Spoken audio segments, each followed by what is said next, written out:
engaging our industry managers and account managers with insights to support engagement with our clients. And we work with a large customer segment of the business, so which includes the big brands we have across the region. So I work with the clients in Africa. And I'm really excited to be here. I know a few people on this call. Hi, Sabele. I'm really excited to do this. I know a lot of people joining this call also experts, also subject matter experts in some of these topics already.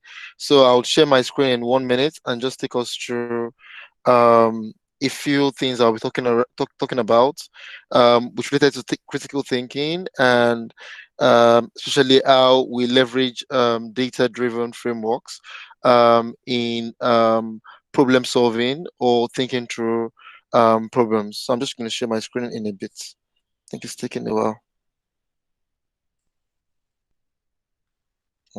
Share my screen.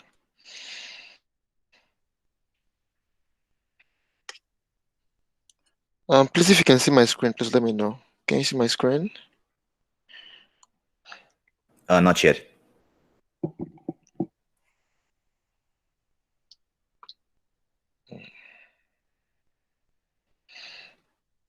Okay, but are you seeing the loading interface? Not on my side yet. Okay, so what about now? Can you see my screen now? No, I can't. Okay, can you see my screen? Okay, not on your side. Let me stop sharing and do this again.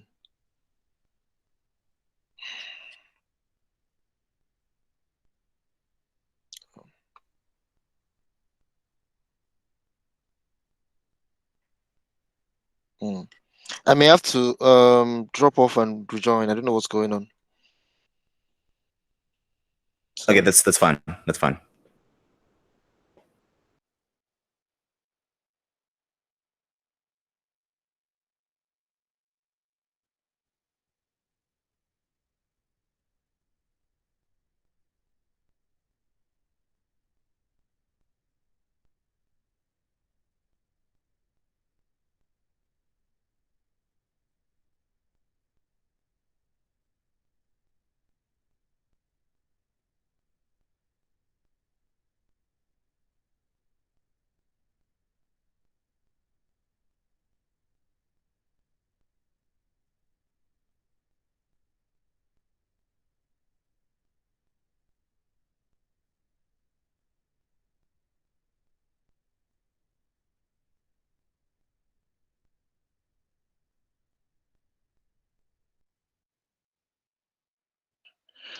Um, so I think I'm having some challenges sharing my screen. I may just share the deck with Emmanuel to help share the deck. Okay, sure. I'll share from my side then. Okay, let me share the deck with you right now. Sure. My internet is slightly slow.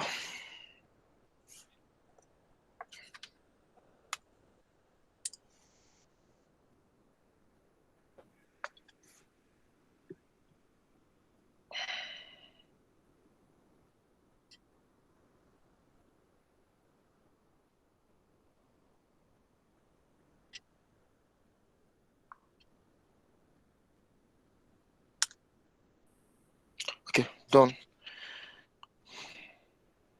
Okay, got it. I'm gonna open the deck now and share it on my screen. Okay.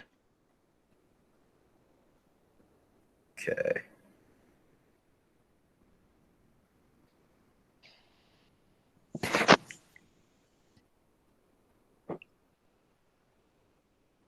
Can everyone see my screen now? Yes. Yep. Yeah. Yes. Okay, sounds good. Good. Yes, I can see it also. Thanks, Emmanuel. So I'll just go through this quickly. So in the interest of time, the slides I have here are quite a number, so I'll just rush through them quickly. Next slide, please. So, um, next slide, Emmanuel, please.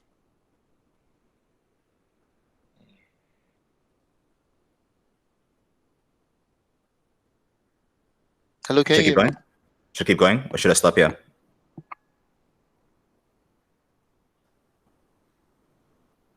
Hello, Solomon, can you hear me?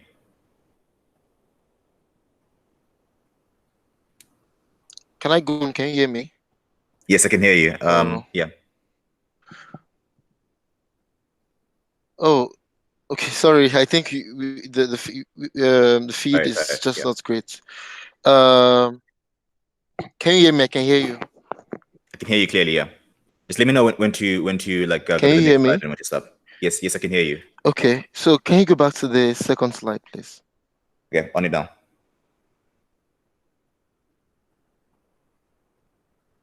Okay, cool.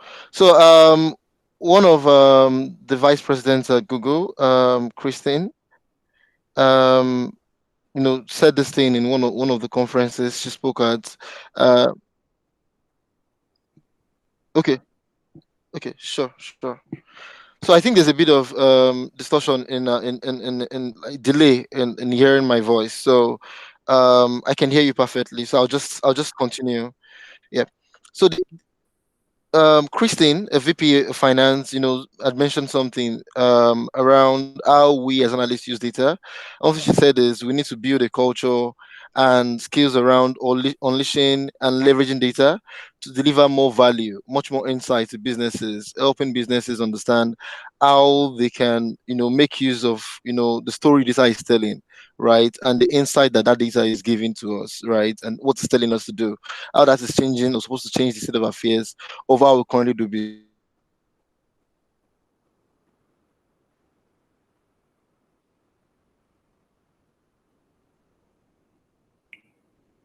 Hello, Solomon. We've lost your sound. I think we can't hear you clearly.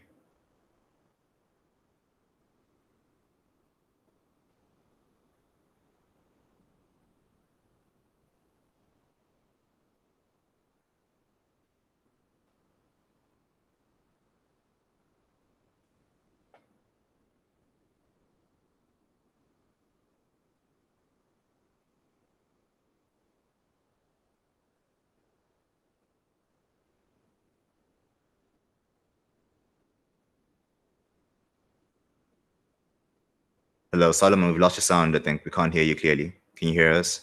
Can you hear me?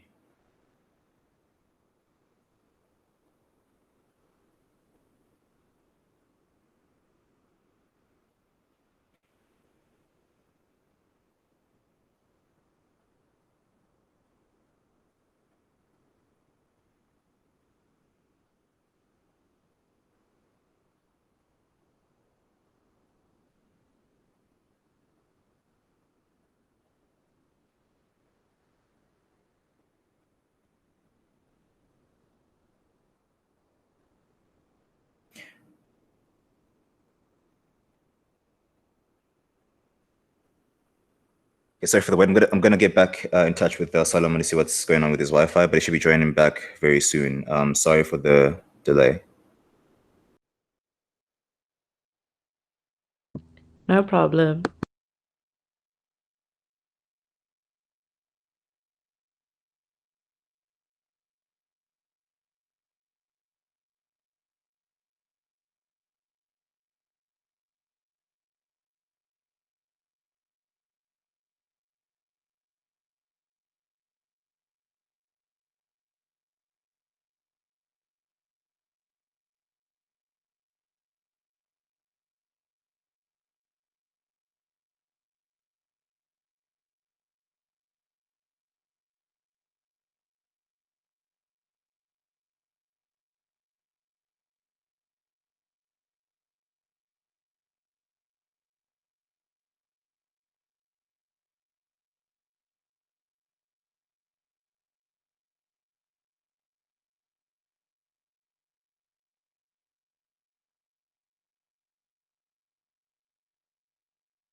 Hi everyone. I'm so sorry. My internet is bad over here.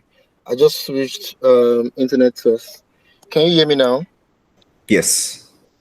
Okay, so I'm on mobile. So I'm just gonna present from my screen while I'm just gonna present this way. Um, so we can move on to the next slide, please. Slide three. Yeah. Okay. So what this training is going to be about, we are just going to be talking about some principles and frameworks, and this is basically some of the things we've seen that other analysts at Google and a few other industries use, right? So we'll be talking about some principles and framework for structuring, critical thinking, and for problem solving, basically. Also, the second thing we'll be trying to do with this training is to understand the foundations of problem solving, understanding how to ask the right question, understanding, the different diagnostics tools that we can use to, like check if the framework or the approach to solving a particular problem is the right approach to use, or if there are other approach we can use to even better inform the way we are carrying out some analysis. What we will not be covering in this training will not be extrapolating or going through how to pull data, right? We will not be pulling huge data, or doing any hands-on exercises around reasoning around these frameworks we're talking about. It won't be a real deep dive. And the formula that what we're talking about here is not a formula, does not apply to every field. It might change based on the scenario you're working with. So it's not a one size fits all approach to solving every critical thinking problem. So next slide, please. So agenda today, we'll just go through what does it mean to define a problem, and how do we go about that process. How do we identify or find the data beneath specific client questions or concerns, and what sort of how to identify different sources of data that we can use in this work. I think the last thing also would then be around how we test, like what we've come up with at the end of analysis. So just next slide quickly. So, a quick question, which is, why do some customers think that, or why do business partners, depending on the team we're on, why do they think that analysts don't usually understand or have a strong understanding of their business or their industry? Most times, one of the problem is that we as analysts only know half of the story, right? We only understand, like all of the different frameworks for pulling data and for analyzing this data and for making sense of the data, but we may not have the industry perspective, so we are not industry experts. Um, so that's one thing. And most of the time, we're looking at the data from one perspective. In this case, for digital advertising, we're looking at it from a digital perspective. The second problem is industry agnostic, which is basically not understanding, not having enough industry knowledge of the or industry expertise around that particular industry we're trying to, analyze data for, or even generate insight for.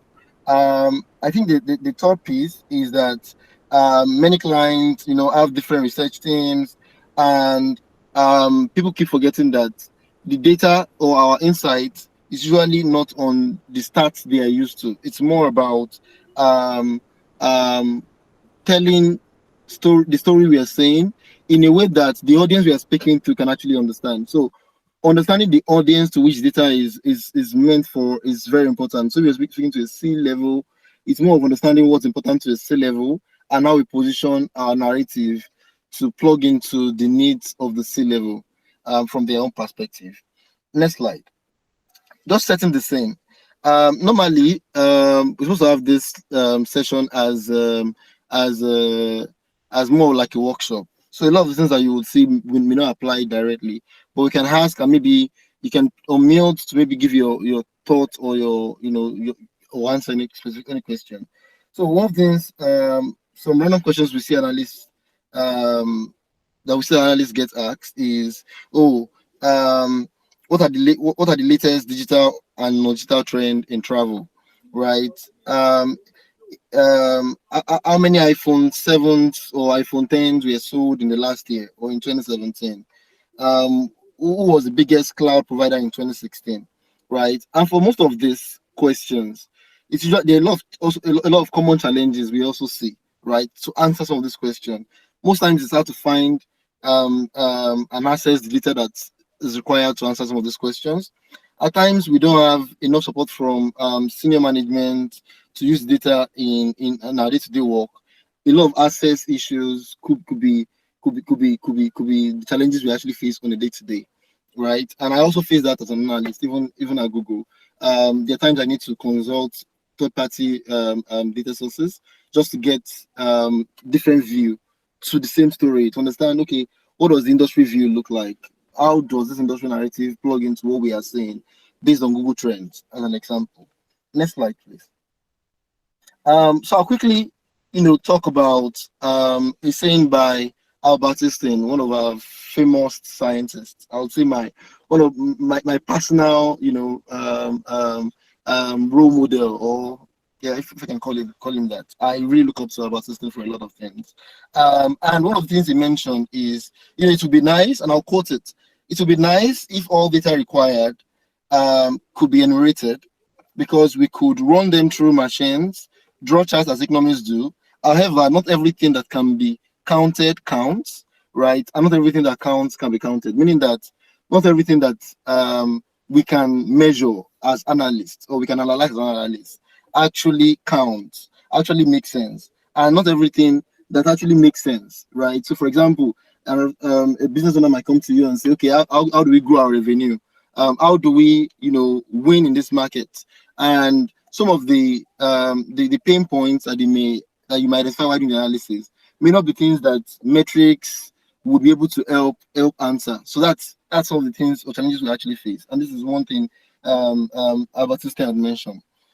Next slide, please. So for the exercise here, like I said, it's supposed to be a workshop style. So because we're having this as a virtual call, if you just freely, like unmute your mic and maybe give some suggestions or give some thoughts to any of the things we'll be discussing going forward.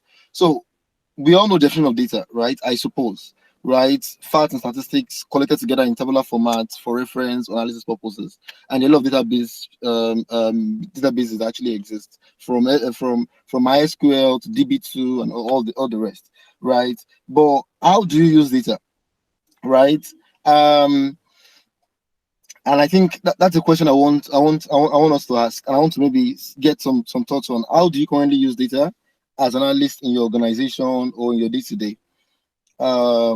Anyone on the call to share any thoughts? Also, you can talk about the most amazing thing you've seen or you've done with data that you've had access to from an analysis point of view, and maybe the biggest challenges you've seen with any of the analysis you've done in the past. So anyone wants to share their thoughts? I'll pause at this point just to hear your thoughts.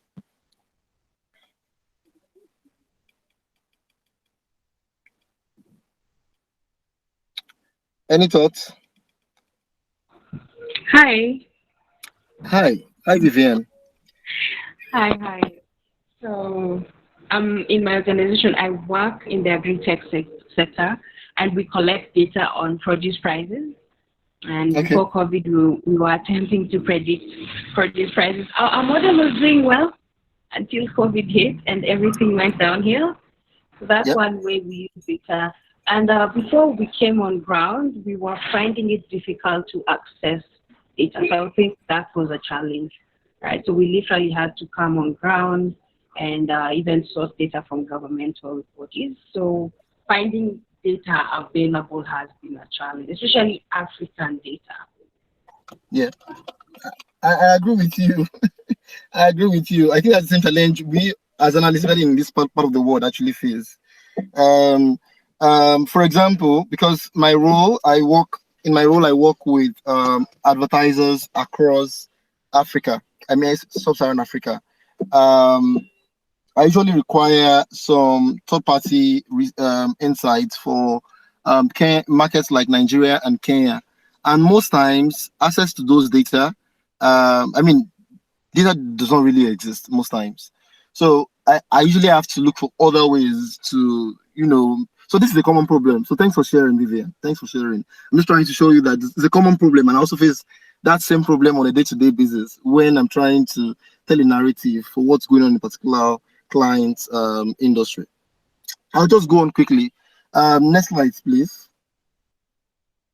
So yes, like Vivian rightly confirmed, it can be overwhelming to find the sort of data we need to tell the sort of narrative our clients would like to hear or that our teams would love to use in making business decisions, right? And data collection is the heart of every research. It can be overwhelming, and it can lead to misinformation. Also, understanding the that quantity and quality of data is not the same, and quantity does not necessarily mean that the data is actually correct. So there are a lot of challenges, right, that can be faced. But if we understand a framework that actually helps to even solve or alleviate the challenge we currently face on a day-to-day basis as an analyst, I think it makes our job even easier and better, and helps us to have much more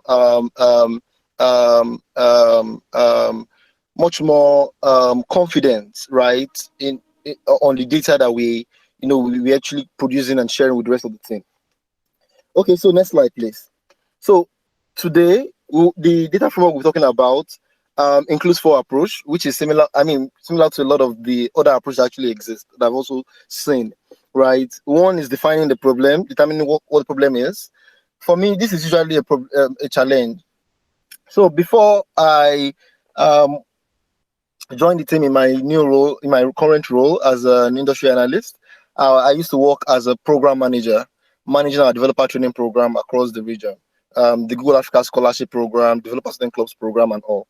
And one of the things I think I identified while doing that program was that before trying to come up with the project or the program structure for any of the program, it was first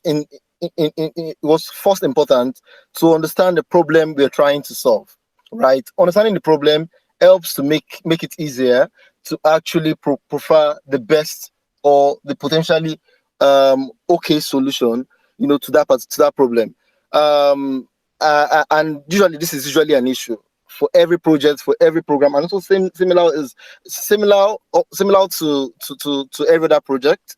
In our analysis also, if the problem definition phase is not well done, we are prone to analysis paralysis. We are prone to doing analysis, kind of analysis that may not actually be relevant, or may not actually be relevant to the problem we're trying that the client or our teams are trying to solve for. I think the second thing also we'll be going through is how to find this data. How to identify hypothesis, right? And how to ensure that it's actually a hypothesis and we are not, already we already have a conclusion in mind, and we're trying to ensure that conclusion is what we are proving during the analysis. The third thing is, the process of preparing the data.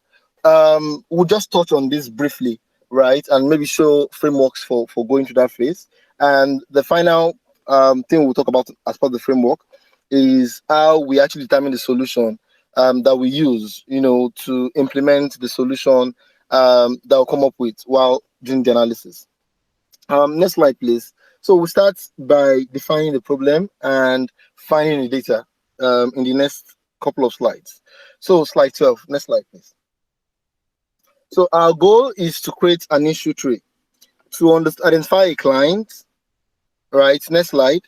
To formulate or define the problem and the key questions that we would need to understand the client's or our team's challenge, right, in this particular case. And because I come from a digital advertising background, the examples I will use in this program or in this training will be specific to digital advertising. So please bear with me, because I know we might all work in a different industry. So formulating the problem. Next slide, please. After defining the problem, the next part of this entire process we'll go on to is on defining hypothesis, and we'll use a particular framework that some of us may already know, which is the MESS hypothesis, which is on MES meaning mutually exclusive and collectively exhaustive. And I'll go deeper to explain what this means to understand the ease of the ease versus impact of the data we have at our beck and call in performing the analysis that we're trying to do. Next slide, please. Right, and from there we identify some data sources that we can use, and we'll then test and validate what we come up with at the end of the day. Like you said, don't do a lot of deep dive. A lot of this we'll just talk through a lot of this framework, but this is something I definitely know would apply as we continue to go on in our day-to-day job. So next slide, please. So putting all just discussed together, we're starting with we'll start with the level of detail, and then go down until we are able to test the key questions that we initially identified, right, in solving the problem. So we start with defining the problem using the situation, complication, key question, and result framework. Then moving from there to generate an hypothesis using the MES framework, and then identifying some sources. And some of the sources already we may already know, so I'll just breeze through them. And some texts, and then we test some of the key questions we came up with while doing the analysis. So let's start with the master brief on the next slide. So we're talking about a fictitious client in Africa. I'm calling them Africat for the purpose of this training. And next slide. We'll be trying to define the problem they're facing. We'll try to understand, the type of data they need, the type of data sources that can help us infer into the challenges they're facing, and summarize that at the end of the day. So let's start on the next slide by defining the problem, right? As we said earlier, for defining a problem phase, we are going to use a framework to determine what kind of questions to ask in order to define a problem, plus the kind of key questions we should be asking in solving or defining the problem. So some of the questions we're trying to answer is, what questions am I trying to answer? What questions can I ask to help define the problem? And I'll just go back again to quote Albert Einstein, right? He said if he had an hour to solve a problem and his life depended on it, he would use the first 55 minutes determining the proper questions to ask, and then the rest of the 5 minutes solving.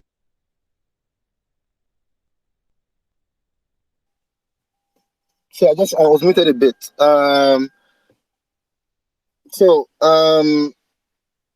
Yeah.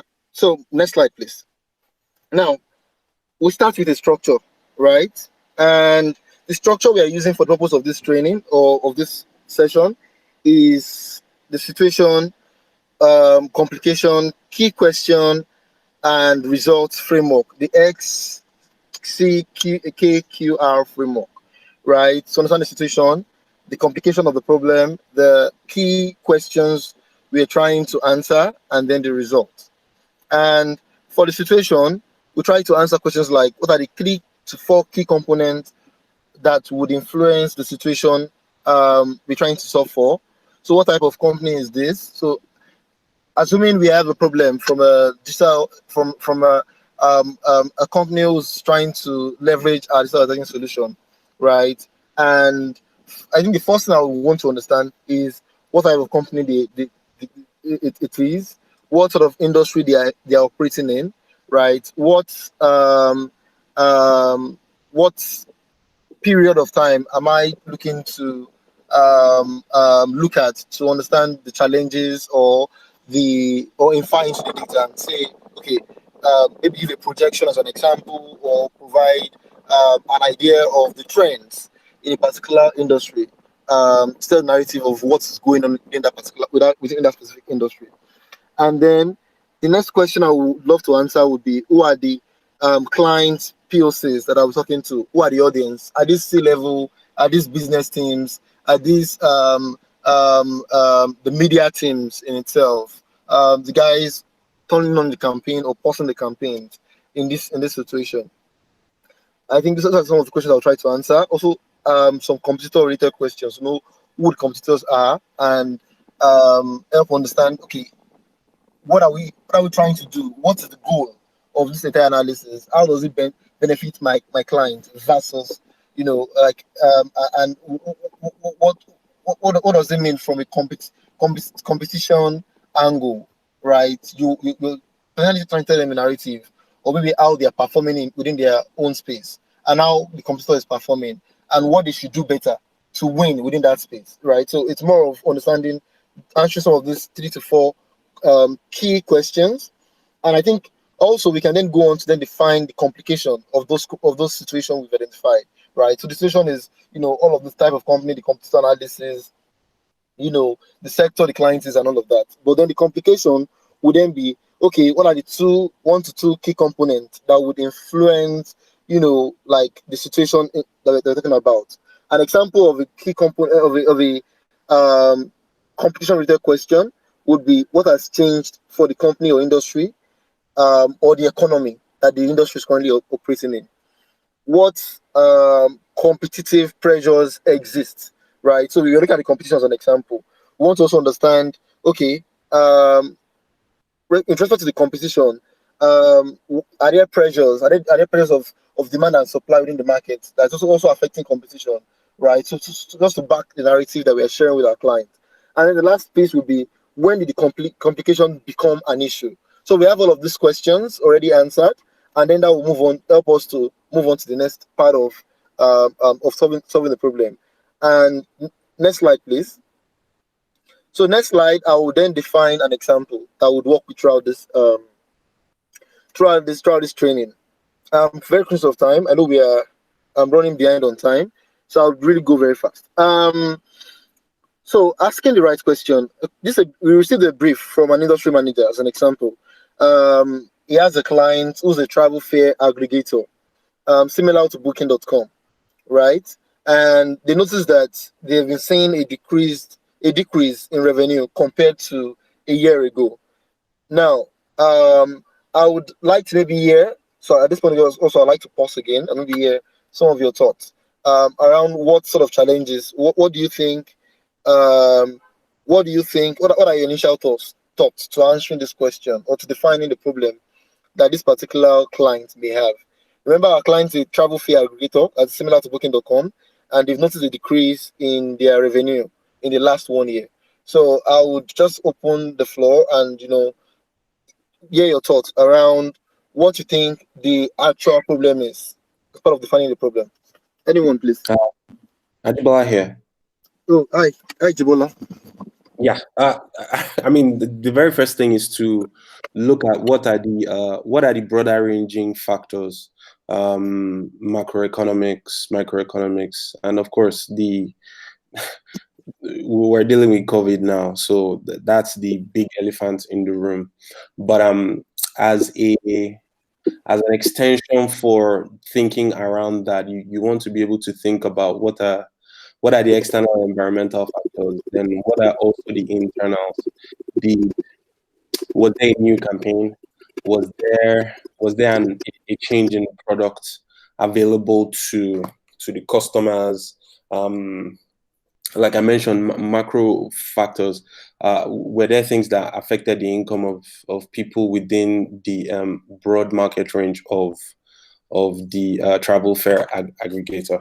Yeah, those are my thoughts.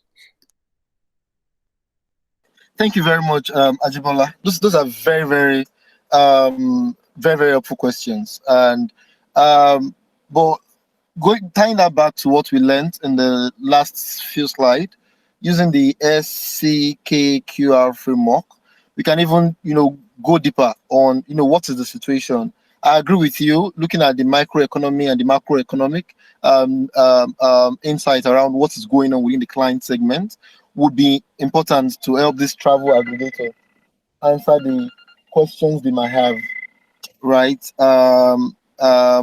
In this particular case. So that's super helpful. Thanks a lot, Ajibola.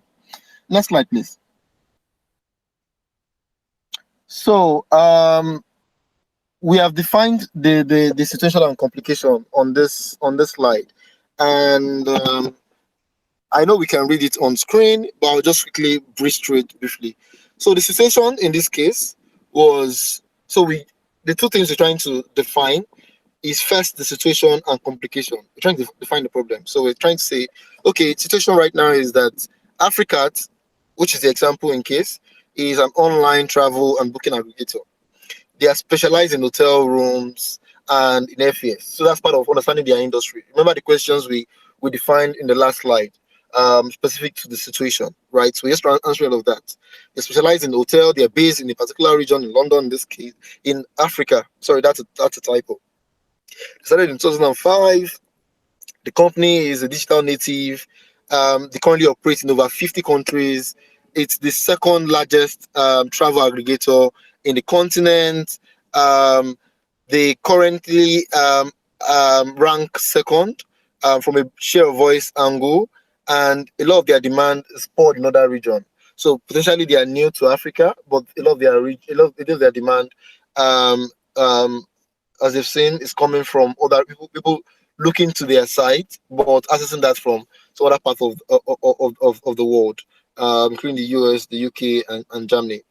And to this situation, the complication we are seeing is that for the industry, so we've defined the industry. Now, what is going on in the industry? So that's part of what I think Ajibola was mentioning, around understanding, okay, the micro and macroeconomic trend within that industry. Understanding, okay, what's actually going on within that industry in the last 1 year.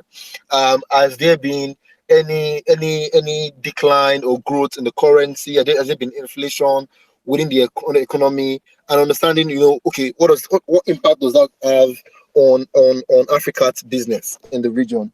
And understanding this will help a whole lot in understanding and defining the problem that they may actually be facing. Because most times, client challenges are not usually, there's not usually not one size fits all approach to answering a client question.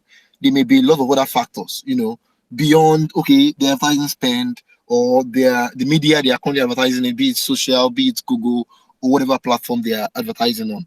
Next slide, please. So, like we said, we start with the SCKQR framework, which is basically trying to define the situation, define the complication, and then the next area from there is then to define some key questions that will help us to even unlock, the challenges that this particular brand faces going forward. Next slide. Now, after defining the situation and complication, one of the very important piece to our analysis is asking key questions, which is basically what we are doing today. Critical thinking, understanding, okay, what are the key questions to ask in this particular case? First, we've done a bit of critical thinking in defining the situation and the complication that is related to this. But then we're going to step for that, then say, okay, what are the key questions that we can answer based on what we understand of the industry and the client's current challenge, right? And we usually follow on that framework also for defining key question, the SMART framework, right? Making our questions super specific, making it measurable, quantifiable, right? Making it action oriented. Sorry. Is it something that's attainable, right? Is it can we access this data? Is data very relevant? So relevance is also important. Is it realistic? Can we act on the result of what we are saying based on the situation and competition we are saying, right? What sort of key question can we ask that is going to be relevant and realistic for the client to answer, right? What sort of question can we ask that would also show a measure of their performance and how different factors may have impacted upon their industry? So we can really go deeper to understand, okay, what is the challenge they may be facing right now, and how can we plug in as analysts to this challenge. And then the last piece is making it time bound. I think we mentioned that in the previous slide, defining the period to which we are analyzing the data for, right? If you're analyzing 2015, 2017 data, insight from that data may not effectively represent what's going on in the industry right now, but combining that data with a couple of other insights from other sources, maybe with the macroeconomic factor, can help you help us as analysts to define, like the major constraints that the client might be facing within their industry. Next slide, please. So, one of the things I will now mention, following what we just described around key questions, would be, we've mentioned what sort of questions, how to ask a key question, right? Which is following the SMART framework. Now, what sort of questions follow that approach? I'll start by giving examples of some bad key questions that you usually hear. And like I said, a lot of these examples are from a digital point of view. So talking about an advertiser who is looking to advertise in the digital space, right? An example is Africa is suffering from low acquisition or activity in the current year, right? This is not a question, and I know we'll all agree. I actually would have loved to even show this slide without already answering the question, so we can also, answer if these questions are very bad questions or very good questions. So one, the first question is a statement of facts. We know this. The second question says, should Africa improve their digital offering through search to increase their brand share of voice? Definitely, that's why they are here, right? The question they had asked in the beginning was, how they are currently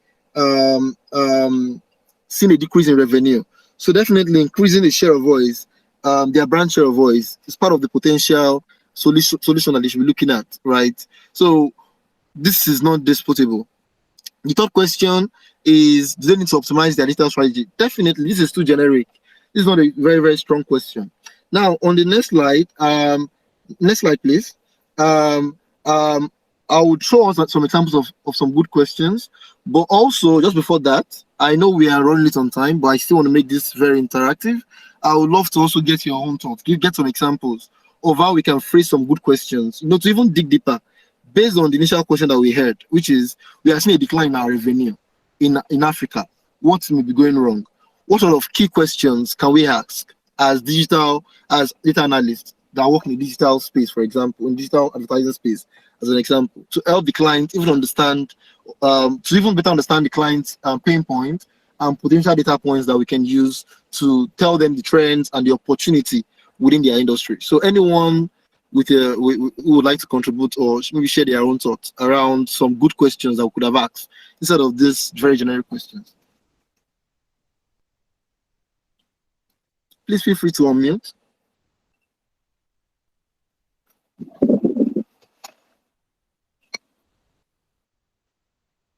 Anybody?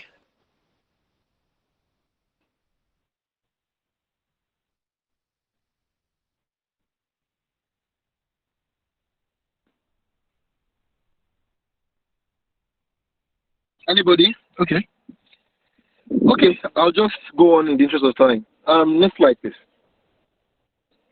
So I'll just go back again to look at the situation and competition we already defined.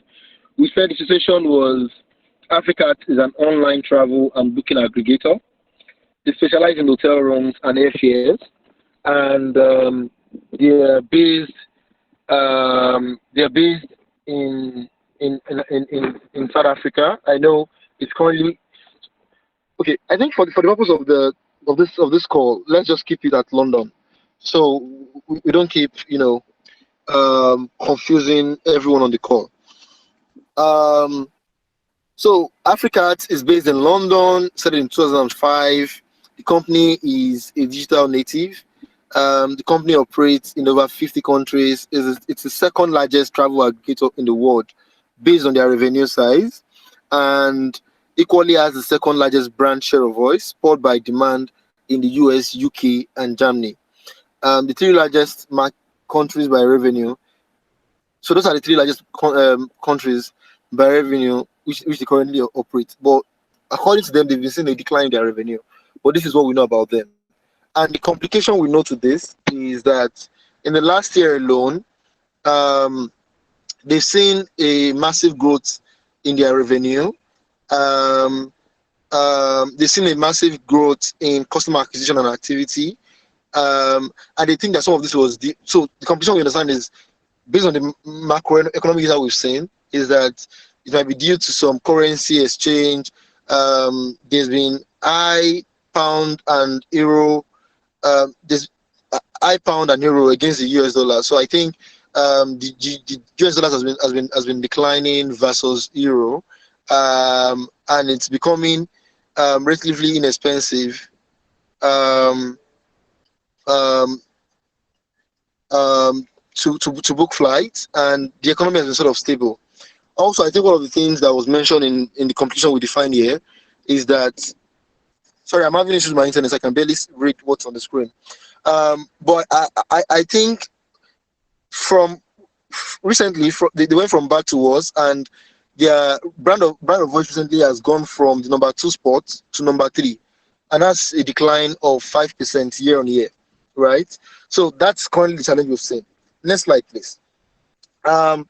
Based on this situation that we have seen, some good questions can usually ask, maybe to even unlock and understand, this business challenge, right? And before even thinking of, okay, what data points to look out for is one, why has Africa's customer acquisition and subsequent revenue decreased by 10% year on year? What is going on? So as an analyst, you're trying to, okay, why is this the case? Is there a reason? And in the next couple of slides, I'll definitely go through how we can even go deeper to understand, okay, what this even means. The second other question we can actually ask, even to dig deeper into the information we have from our client, is why has their brand share of voice dropped by 5% year on year compared to others in the market? I mean, these questions are very valid, and I'm sure there are other questions that are valid. I mean, looking at these questions, I'm still very happy to hear your own thoughts. So if there are other people that would like to maybe even include maybe 1 or 2 more questions, right, that we could ask ourselves to even understand, on a deeper scale, what is going on with Africans and how we can help them grow.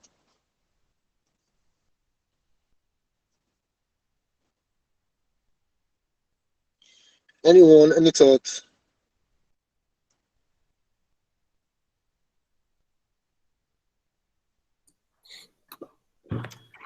Hi, Solomon. This is Sibylla.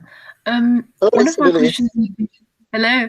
One of my questions would be, are we looking at the entire Africa or maybe specific countries, or can we see which countries compared to what the entire client base where it dropped off the most, and then see why? I don't know. Just going deeper into that.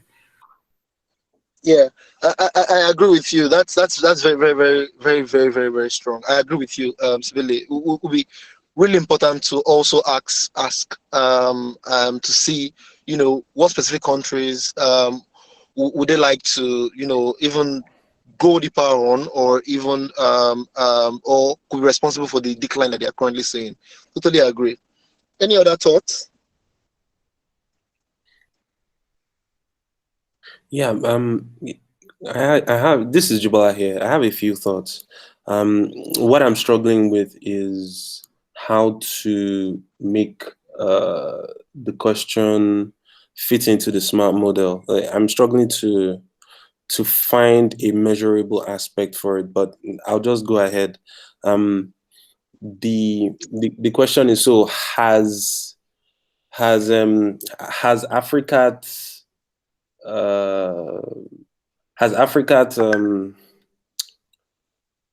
marketing or advertising drops in any way? Yep.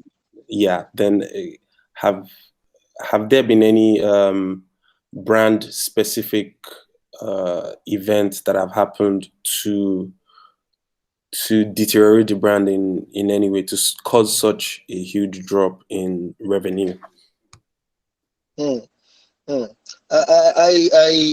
I mean, very, very good question. So thanks, Jibola, for adding that.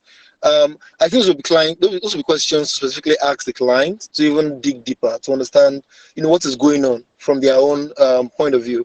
And I think that will be part of the define phase, right? As part of defining what the situation is, what are the complications we've been saying, right? For the key question aspect, we are now we as analysts are now acting based on data we have from the defined phase to, ask ourselves, oh, what can we dig deeper into? So I totally agree with you. Your question is very, very strong. That will go to the client, and you would maybe want to ask that question to even understand, what is changing from their own point of view, and how has that been affecting, like how has that potentially contributed to the challenge they are currently seeing as a business? So totally very good question. Thank you very much, Sibele and Jibola. So I think I'll just go on based on that. Just a quick one. Emmanuel, if you could please help refresh the slides, that would be very helpful.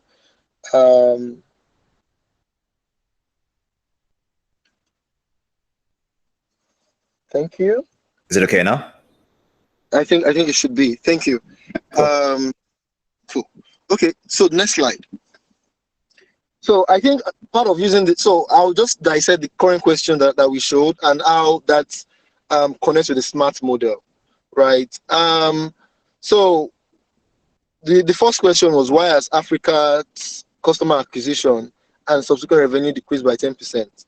So the specific segment of this question, the specific question here is, why has their customer acquisition, right? That's a specific thing. Why has that dropped, right? And that's the result we're trying to, that's one of the things we're trying to potentially, like solve for down the line. The actual part of the question is the decrease we've seen. The measure is the 10% we are seeing, and the time here is year on year. This year versus last year. That's the time, the time factor in the question that was asked, right? So I can go over this again. So for the first question, the S&R of our smart model, as we defined earlier, is the customer acquisition, and that's important to the business, right? That affect their bottom line down the line. So how has that? Why has it declined? So the question, why has customer acquisition declined? That is a specific one. The actionable component is the decrease we are seeing. That's the action that is currently going on. It's a decrease. Okay, why is there a decrease, right? And the time and measure here is the 10% year-on-year change that we are seeing. So I don't know if there's any question on that analysis, on that analogy.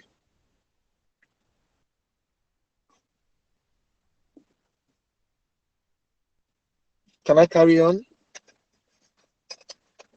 Yes, please. Okay, thank you very much. So I'll just go on to the next slide quickly. I'm just trying to open my own slides here. So just a quick recap. As part of defining the problem, we start by asking some good questions. Don't go right to the solution. Also, we went through the framework for defining the problem, which is the SCKQR framework. And the SC area of it is very important to understand, okay, what's the situation right now? What are the potential complications to that situation that the business has described to me? And what are the key questions I can try to answer with this analysis, right? And the key questions should follow the SMART framework and should be result-oriented. So we start by asking good questions. We think about ways of defining the situation and the completion of the problem to a problem, and we define the context to narrow down the key questions, right, by contextualizing it. So I think some of the questions Jibola also asked were, on that way to understand, okay, what's the context behind this? What does this mean for you as a brand? What have you been doing differently that may have caused this decline that you're currently seeing? And then following the SMART approach also, as we described earlier. Next slide, please. Right, so that's it about the defining the problem phase. I don't know if there are any questions, so before we move on to the next section, around finding data to answer those questions.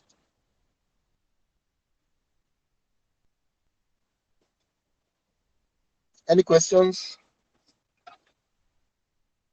Nope, nothing. Okay, thank you very much. So I'll just go on quickly. So A quick recap for the aspect of finding data, right? What we're trying to identify in this phase is the data that we need as analysts, right? So initially you've asked the quick questions, you've decided, you've used the XCQKR framework to define, like what the problem really is. Now we are going a step further, right? To then say, to then find what data we can then use to do our analysis. And in this particular area, one of the things we talk about would be, what are some complete but non-exhaustive solutions to finding data? How are our hypotheses? Are they overlapping at the moment? Are they mess? And like I said, mess meaning mutually exclusive and collectively exhaustive. And I'll describe that in more detail, just in a bit. What type of data will I need to test the hypothesis that we've created? And I think one thing I'll keep stressing, and I think it's also important, I also take feedback on, because we are all constantly improving by the day. One of the things that I keep trying to do myself is ensuring that I'm not establishing my hypothesis as a conclusion. It is an hypothesis, so I need to treat it as that. It doesn't have to be true. It may not even be useful in that case, but it's an hypothesis, and until proven, it is still not. Until data tells me that this is actually a potential causal factor or the reason behind the particular thing, I would not love to stress it so much. Miriam, okay. Hi, Miriam. Are you trying to say something? Oh no, I just joined. Okay, no worries. Welcome, Miriam. So I'll just go on quickly. So Sherlock Holmes says it is a capital mistake to theorize before one has data. This is what I was just trying to describe. It's always an hypothesis until it's proven with data. So it's really important to see hypothesis as just hypothesis and not just try to find a way to tell the hypothesis as the actual result of the analysis. Next slide, please. So back to the structure we described at the beginning. We've talked about the business model, which we've broken down into situation and complication. Why as the brand customer acquisition and subsequent revenue decreased by 10% year on year, which was the key question we got from that. And also, why has their brand share of voice dropped off by 5% year on year compared to the other markets, right? So the next phase now is to define the hypothesis. So we're going to follow the MESS structure, and we're going to divide that into two, right? So MESS, mutually exclusive data sets, and also collectively exhaustive. So making sure that data we are looking at contains almost everything that we know would be important to answer that question, but also they are mutually exclusive. Like they're not dependent on each other, and I will describe that also in the later slides. Next slide, please. I'll start by giving an example of some hypotheses, right? And on the left-hand side of this slide, is the definition for hypothesis, which we already know, but just to run through it again. It's a tentative explanation for an observation that can be tested by further investigation. So this needs to be tested still, and something taken to be true for the purpose of argument or investigation, or an assumption, basically. And some examples include: if I brush my teeth every day, I won't develop cavities. If I work longer hours, I will get a promotion. If I invest more in digital advertising on the media, on the media companies, search, or maybe on Google search as an example, or on social as an example, I will sell more, right? My services will, sell more. Those are examples of some hypotheses, right? Normally in the workshop setting, we should normally, answer this question, go in a group and do this. But what we'll do is this. I would ask two two questions, and just feel free to just give your own thoughts. The first question is, why do people watch YouTube? An example hypothesis here is they like watching cat video. And if we are all to unmute right now, I'm sure we'll all have like 20 reasons for why people watch YouTube. Second question is, why do many people shop at H&M? So for this one, I will just hear your initial opinion, and then we'll go over the MESS framework after that. So just feel free, share your initial thoughts around, okay, why do people actually shop at H&M? As part of some hypotheses that you're based on the hypothesis that we based on that, just general hypothesis for why you think people shop at H&M. Your own thoughts. Why do you think people shop at H&M? This is not data back. This is just you generating hypothesis for why people shop at H&M. So very open to ideas. Please feel free to unmute and maybe just share your initial thoughts. What do you think? Why do you think people actually shop at H&M? Jibala here. Yes, please. A couple of reasons could be, one, they feel that that H&M reflects the kind of brand that they represent. On the one hand, people could shop at H&M because of convenience. Maybe it's close to them, or it's at a mall that they frequent. People could also shop at H&M because of pricing. Like, it fits in within their spending bracket. Those are my thoughts. Okay. It's very, very, very strong hypothesis there. So thanks for sharing. Right. But these are Ajibola's hypothesis. Do you want to get one more hypothesis? Do we have enough time to get one more? Anyone else? I know I've not heard from Audrey. I'm trying not to mispronounce people's name. There's King Loye on the call. There's Unwan Bisa. There's Kolo, and I think Vivian has spoken at some point. So please feel free. If you also like to weigh in, what are some hypotheses you would say are reasons why people shop at H&M?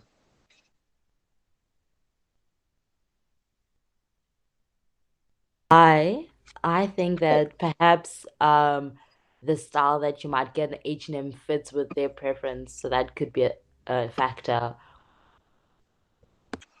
True. Thank you very much, Audrey, for voicing in there.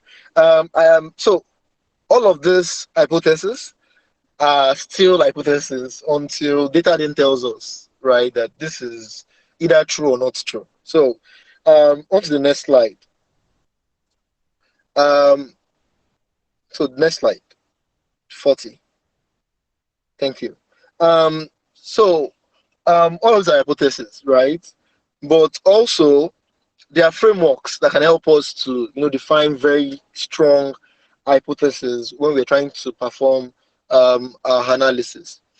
Like I said, we're going through the MESS framework, which is the mutually exclusive and collectively exhaustive framework.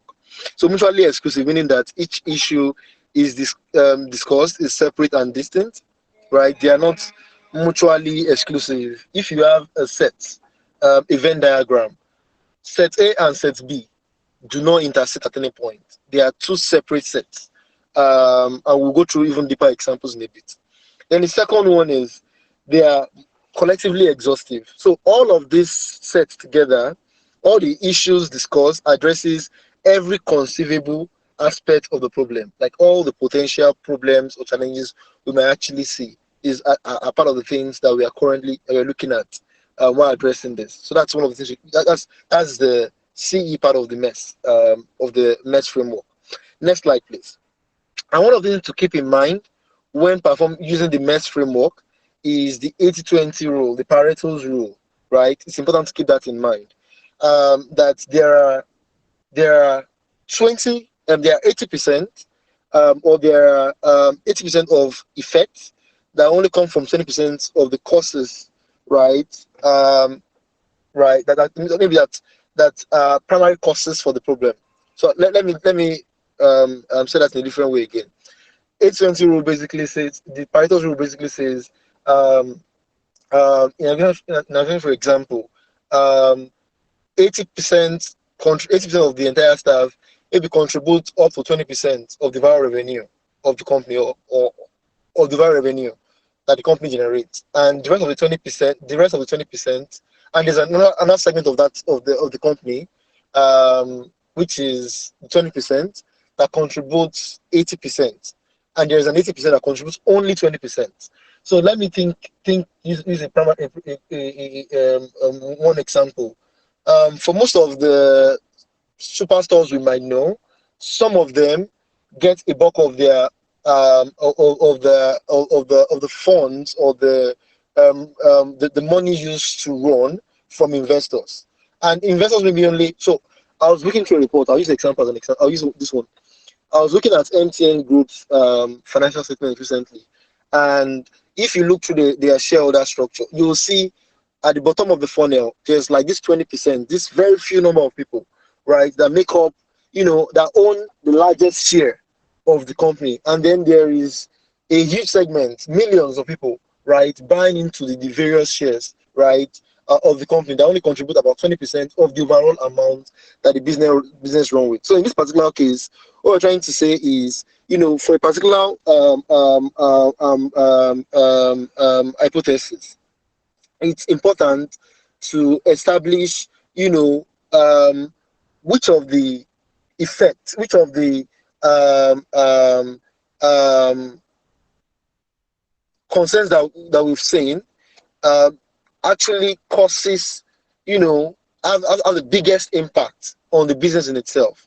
So we'll go back to look at Africa and use as an example. Well, looking at Africa, right, just before going to the example, which of the problems that you have identified while you are defining the problem and asking those key questions, which of those can you use to generate a hypothesis to say, oh, for example, your digital advertising, the fact that you've reduced or you've declined in your investment, the particular media, e.g. Google, right, is an example or is the reason why you're seeing a decline, or you're seeing this 55% year-on-year decline in your share of voice, or because you recently stopped advertising on social, right, as a reason, or maybe the reason because you stopped advertising on TV, or because you even stopped above the line advertisements, right, is also maybe the major reason. But what we're trying to say here is that ensuring that whatever that reason is, whatever that hypothesis is, ensuring that it is mainly a thing that affects about 20%, about 80% of the overall business. Like, it's that small thing, but that really, really has the biggest impact, right, on the overall business. That small thing is very, very important in generating hypotheses. I will look at examples in a bit. But if you look at this slide, you'll see list of conceivable solutions, right, on the left-hand side.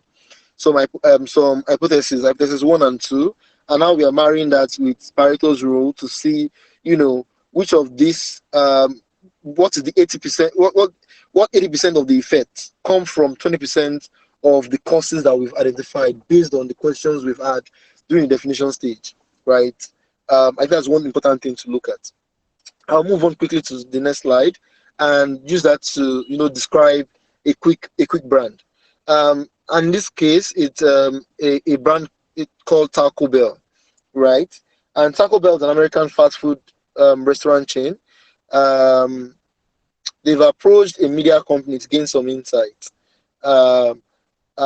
into how diners, people who are looking for restaurants, search for their products online. Taco Bell is specifically interested in searches for tacos and desserts, and those are two major categories. And those two categories contribute to high sales and provide high margin to them as a business.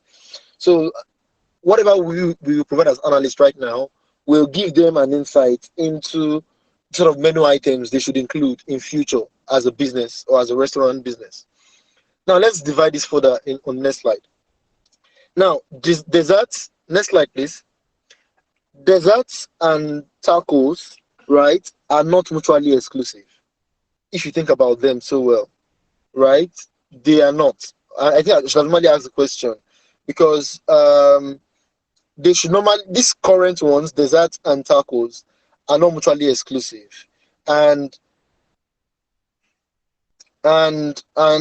if we go on, you will notice that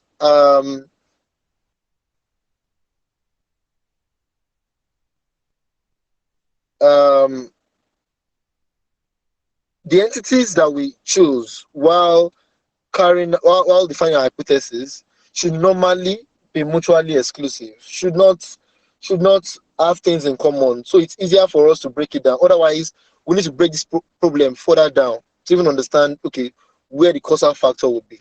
I know this is looking a bit high level, but we'll go deep in a bit. Now, on slide 44, you will notice that um, you're likely to think that desserts and tacos are mutually exclusive entity, since anything that's a taco wouldn't be a dessert, and vice versa, and anything that is a dessert wouldn't be a taco. But why we are wrong is that taco as a brand, which you see on the next slide, has a product called chocolate taco dessert kit, and that's why dessert and tacos in this case are not mutually exclusive. So bringing a bit of context help us to understand why on slide 43 we defined desserts and tacos as not being mutually exclusive.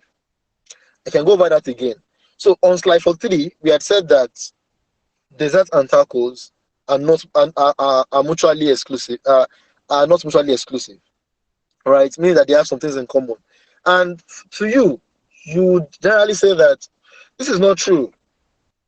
A dessert is not a taco, and a taco is not a dessert, which is true, right? But for the brand we are dealing with on slide 45, you notice that the brand has a product. So please, back to slide 45. You notice that the brand Taco Bell has a product called Chocolate Taco Dessert Kit. And for this particular product in question, they are they are not mutually exclusive, because dessert and tacos is a single product right now for this particular brand. So it's important to then go back to them and understand, okay, what other thing is important, what other product line is important to you, and how can we go, even dig deeper into this particular question you've come to us with. Now, on the next slide, on slide 46, it's so understanding that that dessert and tacos are not mutually exclusive and exhaustive. We can go back to the CMO of Taco Bells to clarify what type of dessert she would like insight into. So right now you have a single line of product that you sell together as a kit, right? Which is the taco dessert bell product, right? The chocolate taco dessert kit, right? What type of dessert would you like to learn more about? Which ones make more sense, right? If someone is buying a kit, which one of these would you like to learn more about and see if there's a higher interest for in your current segment? That would be a good question to go back and ask, right? And we can come back. She can come back with us, with answers around, milkshakes. Okay, to say, okay, milkshakes is also very, very important. So she has a lot more insight into milkshakes, right? As for me as a brand, people love the different flavors of milkshake we have, right? And then if we combine milkshakes and tacos together, those two are mutually exclusive. Milkshakes cannot be a taco, especially for the brand. They don't have a product line that marries milkshakes and tacos. You either buy the taco dessert kit with a milkshake, or you buy the tacos as a single line of product. So on next slide, on slide 47, please, you'll notice that based on the insight we have from the CMO, we now understand that there are two entities that are fully mutually exclusive, and we can reasonably imagine things like, chocolate shakes, vanilla shakes, strawberry shakes, different kinds of shakes. And then that is a mutually exclusive entity that we can compare orange to orange or apple to apple with tacos. And maybe go on to say, okay, what segment of the market enjoys specific kind of milkshake, and how does that inform the reason to which they buy our own taco versus the other brands. So going on, we can further break this further. So now that we have, so the next slide. Now that we understand that from the CMO, that taco is an important product line, milkshake is an important product line. We can now go back to answer the collectively exhaustive part of the mess, right? Is talco collectively exhaustive? No, because like we saw, the product is a meal kit, talco meal kit, right? And there are different types for this particular client, right? So just looking at talco, we'll be looking at a very ambiguous product line. Will be interesting to know, okay, what are the sub products available under taco? Can you have chicken, veggie, and steak, right? And if we have chicken, veggie, and steak, does this collectively represent all of the tacos that are currently available? The answer is no, right? So on the next slide, you'll see the answer. The answer is no. We can normally not have, please, next slide. That list we had on the previous slide is not exhaustive because chicken, veggie, steak, already gives different variants of tacos. That could be meat, that could be veggie, and there could be other segments. So there could be duck, there could be different other types of meat in form of tacos, right? A better way to have an exhaustive list would be to group them. So if you move on to the next slide, to group them under a subcategory. So steak, chicken, and all of that could be meat. And then tacos that are not, containing any chicken or any beef or any of the proteins, all the meaty proteins could be non-meat. So we have meat and non-meat. Now you can say this is collectively exhaustive, and the mutually exclusive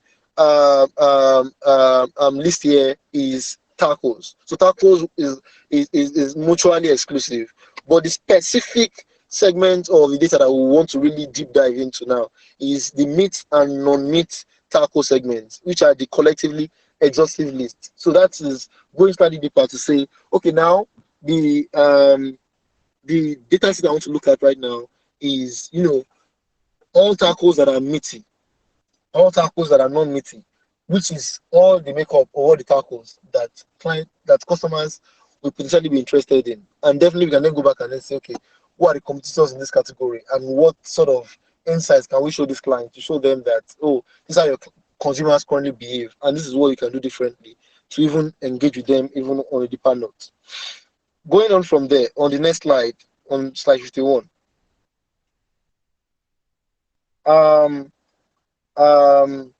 we can put this into practice and we can think of other mess example. And two questions to ask ourselves most times when you're thinking about this is, are the bucket of data we currently have mutually exclusive? Are there commonalities between those two data? Are they collectively exhaustive? Do they totally represent, all of the causal factor that is responsible for the challenges that the client is currently seeing for that problem or for the reason they define to us during the definition phase, right? So that's sort of questions we can normally ask. So it's really important to look through the MESH framework to even break this problem further, right? To understand, if this set of data we are about to look at, if this data answers or follows the MESH framework. Like I said, there are other interesting frameworks that can be used, but these are some of the ones that I just talking about before going ahead or while we are trying to find the data. It's much more important to understand, okay, what sort of data buckets exist and do they follow the MESH framework, right? We can go on further, right, to then say, okay, now, based on what we've seen so far, what about tofu tacos or duck tacos? What does it mean? If the client is going after the tofu tacos market segment, is tofu tacos mutually exclusive and collectively exhaustive as a list? Is duck tacos mutually exclusive or collectively exhaustive? as a data segment to look at. I think those are questions to also ask, right? Do they fit into the model we've described in the previous I mean around tacos, right? We've already defined our tacos as meat and non-meat. If the customer comes to us and say, oh, I have dog tacos, I have tofu tacos, right? Would they be able to sit in that same data set and still be fine, and we'll still be able to play with data and still, make a huge sense of that data, right? The answer is yes. Tofu tacos will maybe fall in the non-meat segment, and dog tacos will most likely fall in the meat segment. So that makes the current data we're looking at a stronger data to look at in this analysis. We're not looking at data in a biased way. We understand that, okay, whatever tacos that would exist will basically fall in those two brackets. If those two brackets do not carry all the data that the client will be sharing with us, then we can go a step further to maybe add much more to that to the segmentation that we are currently doing. So move on to the next slide, please. Yeah, so just what I described right now on the next slide. Next slide, slide 54, please. What about a soft and tough tackle? Will a soft and tough tackle also fall into this bucket, right?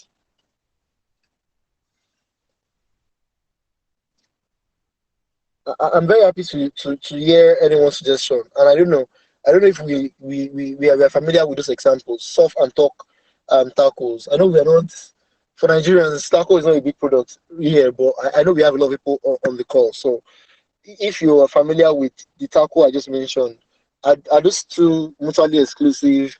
Are they collectively exhaustive? Is anyone willing to maybe share what their initial thoughts is around this data source, data sets currently shared? Okay, Jibala here. Yes, please. Yeah, so soft and tough tacos have, I believe, steak and shrimps in it. So it automatically falls into categories at once. So it's not mutually exclusive. I agree with you. It's not. So this doesn't follow that framework because both include both meat and non-meat, right? It's a mix of meat and non-meat. So next slide, please. Slide 55, please. So both do not fall into both meat and non-meat, and they fill the mutually exclusive component of mess, since meat and non-meat taco exist in soft and dog tacos, right? So we need to maybe create a new segment. So on the next slide, we will then next slide, please. On next slide, we will then add a new segment. So we have meat, non-meat, and combination. So we can have meat, non-meat, and combination. So now we have a data set that actually makes sense. That is now much more inclusive of all the information we have in that entire pool, which include meat, non-meat, and those with the combination of both. Right? So this actually follows the mesh framework. So that's an example. Now let's take this back to the example we've been dealing with since morning, the master brief from Africa. Now, Africat, like we said, we know that they are an online aggregator. We've asked two quick questions, and the key questions are why is their customer acquisition and and their revenue decreased by 10% year on year.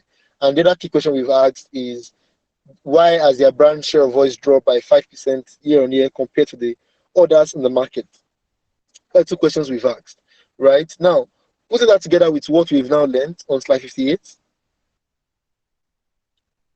On slide 58, we can now go further based on our understanding of MESC to break that data into 1, 2, and 3.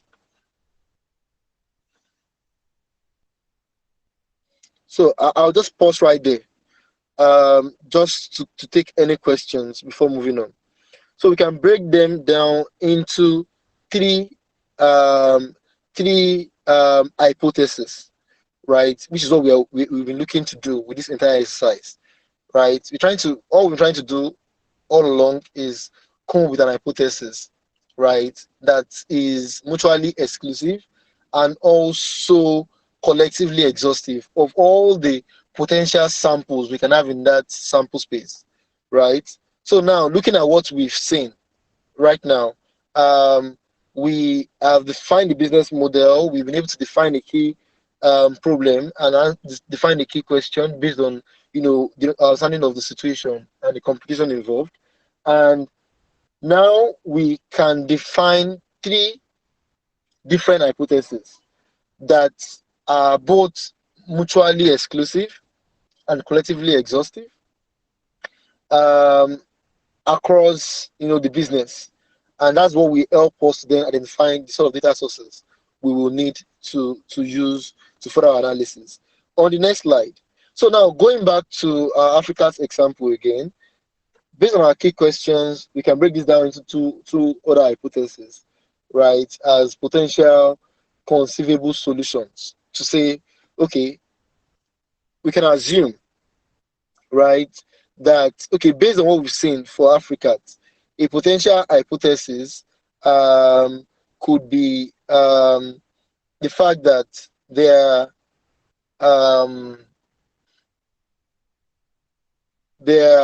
reason for the decreasing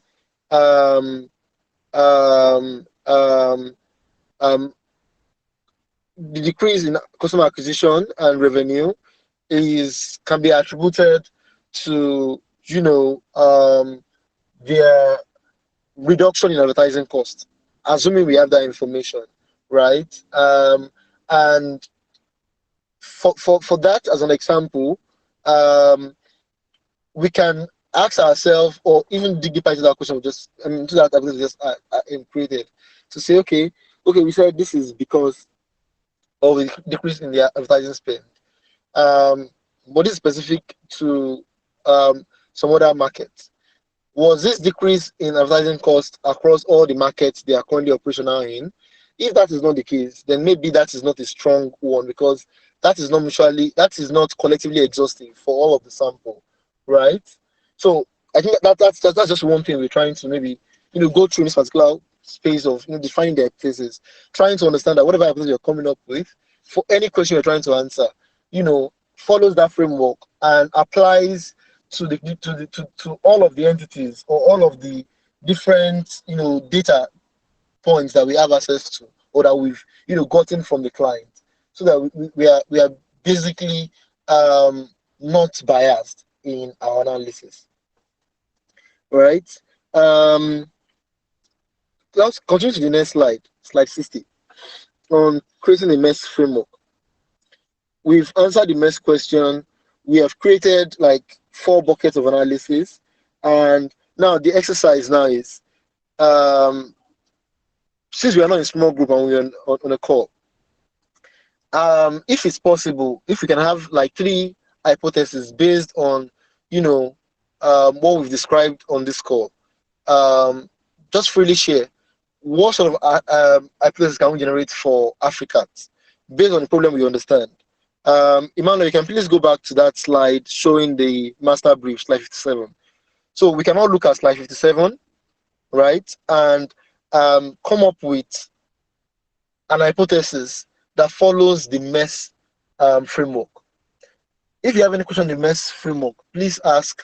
If there are no questions, please, it would be very great if we can share, our own thoughts around the potential hypothesis we can generate based on the MESS framework for Africa. And feel free to unmute your microphone if you would like to share what you have. So we have 80 seconds. I'm just checking on time too. I know we are over time right now, so we need to wrap up quickly. Hi, Solomon. This is Sibylla again. I think, coming from your previous taco example to this one, my question would be, how is that the revenue? How is it organized? So what went into that calculation? And is it, by different markets, by different countries? And then looking at, and then separating it in that way, that you can make it mutually exclusive because you've got maybe different market factors at play in different markets. So you're making it mutually exclusive. And then once you dig into what is the common denominator, or what is the collectively exhausting, I find it so interesting, and then digging down to that level of data, which might be by, if you're looking at in the geographical sense, it could be that different regions in a country are responding differently to whatever. Maybe there's a competitor in one province or region, but not in another. So yeah, that's my 2 cents. That's super helpful. Thanks a lot, Sibele. And when we go through what we also came up with, you'll see it's very similar. So that's a very very good. That is a very very good hypothesis. Thanks for sharing.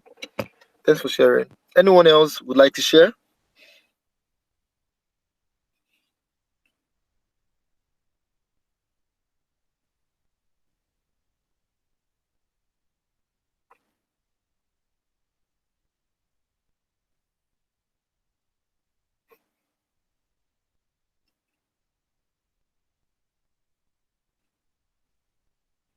Okay. Okay. So let's just go on quickly. I know Jibola has dropped off. Thank God the call is being recorded, so we can always view this later. So just continuing, I would come back to answer the question in a bit. Let's just keep it there. Be on slide 60. So are we on slide 60? Yeah. Okay, so I'll just go on now. I'm just trying to pick. Yeah. Okay, so I'll come back to answer the question in a bit. But before breaking it down, just like Sibele rightly said, the first thing would be to break down the hypothesis into subsegments to identify what subsegments would be mutually exclusive and also collectively exhaustive, right? When we are thinking about this problem, right? And one is trying to understand that, okay, we have a lot of factors at play. We have the global economy at play. We have the client's performance or the client, business or, like moves or, all of the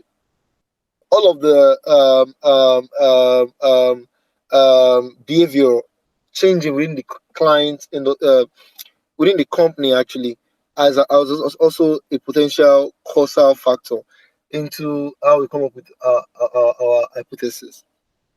Also, the media company we are working with could also be a thing. So remember, they said that their search is one of the things that they've been looking at, and they are looking for ways to see how search can help grow and help them own in on their brand share of voice, because they are currently losing their brand share of voice, and that brand share of voice is, I think, specific to search. So that's one thing we already know. So also the changes we are seeing from a media company point of view also, and the metrics that the media company owns in on will be very important to describing the hypothesis we come up with. Also, user behavior is also a very important bucket. Oh, sorry, I was already on slide 61. Yeah, sorry, I wasn't looking at the presentation, but yeah, I'm already on slide 61. So it would be great to develop an hypothesis that owns in on those four different segments. And then, based on what we've come up with in the past, because we've already done these exercises, instead of us break ourselves into small groups, we're supposed to also include Pareto's law, right, in coming up with those hypotheses. So, as well of thinking through, okay, would it have been, their spend, their advertising spend, as a reason for the decline in share of voice? We also need to understand, like the contribution of each of those aspects to different aspects of the business, and understand which of those segments, what segment contributes the most effect or has the most effect on Africa's business. Next slide 60. Next slide. Yep. So next slide, on slide 63. Yeah, there you are right now. So we can then go on and then further define, what those segments mean. So for the global economy, understanding the macroeconomic trend, the microeconomic trend in the global economy, and defining what those are. So in the macro trends are currency fluctuations, global inflations, change in policy, and natural disaster that's currently happening. Um, for micro, we have some popular airports and connection airports closure, because they're a travel client, so that also affects them. Domestic travel incentive, maybe some other airlines. I mean, we are not getting enough incentive for domestic travel. Emergence of new direct competitor firms. Also, something that could be a micro economic factor that is that's affecting the client's business. Then we can go on the next slide to also explore what's going on with the client. I want to pause quickly because I see a lot of people are dropping. Emmanuel, what would you recommend? Do you think we should go on with this session or pause and continue in the next week? Because I know we're already over time, and I think we still need about 30 more minutes to run through the rest of the slides. I think we leave to the people in the call. What do you guys think? And women, what do you all think? Should we continue with this presentation or continue next week?